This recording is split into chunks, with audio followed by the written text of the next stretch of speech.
хочу рассказать историю жизни моей Эджи. Она умерла в 2008 году, месяц после рождения моего сына.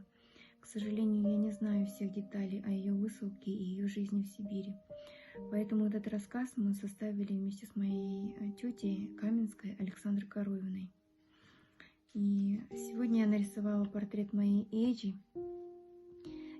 Она здесь улыбается, но она всегда была улыбчивая, добрая женщина. И говорила: Бог меня любит, я счастливая. Я Буваева Дука Лукаевна, в девичестве Артемова. Родилась в поселке Зеркинта в 1938 году. Точная дата рождения неизвестна. Мы с сестрой рано остались без матери. Она умерла вскоре после рождения нашего братика, который чуть позже ушел вслед за ней. Мне было тогда около 3 лет. Маму нам заменила наша Эджа. Чтобы мы не остались без материнской ласки, отца быстро женили на женщине, которая, к сожалению, нас не взлюбила. Она нас жестоко наказывала за каждую мелочь, особенно когда родила двойняшек. Нашей обязанностью было присматривать за новорожденными, в том числе отгонять от них мух. Но так как мы сами были еще маленькими детьми, то частенько засыпали при этом. Если нас заставала мачеха, то нам очень доставалось от нее. Сестре мачеха однажды рассекла голову, сильно ударив поварешкой. Мне постоянно выкручивала уши, да так, что даже лопалась кожа за ушами. Раны гноились, садились мухи, завелись черви, но меня вовремя спас военный хирург. Их часть была в Зеркинте во время Сталинградской битвы. Отцу рассказали о жестокости мачехи, и он решил развестись с ней. Мачеха ушла, оставив одну из близняшек с нами. Знаю, что позже она умерла где-то на лесоповале в Сибири, и сестренка, которую она взяла с собой, тоже погибла.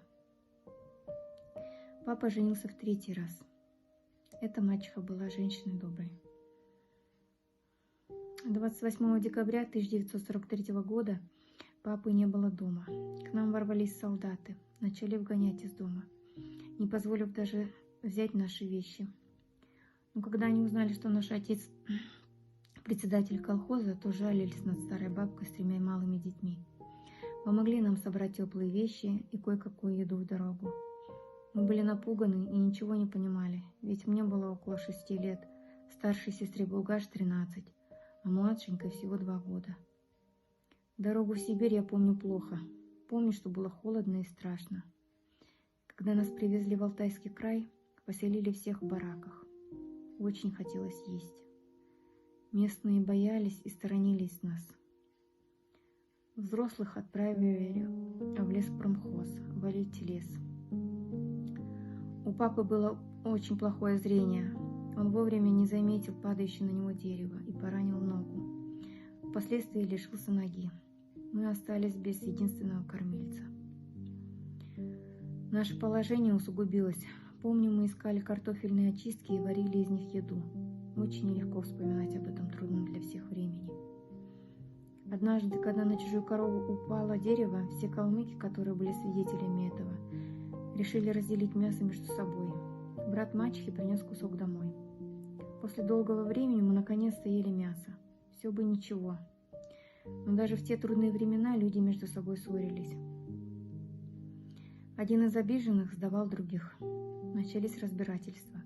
Когда хотели посадить Басанка, мой отец взял его вину на себя. Понятно, что он принял такое решение из-за нас, детей. Он решил понести наказание вместо здорового человека, который не оставит в беде его дочерей. Отца посадили на 6 лет. Отец ошибался насчет брата мачехи. Тот уже безнаказанно мог нас обижать. Когда Булгаш исполнилось 17 лет, ее засватали.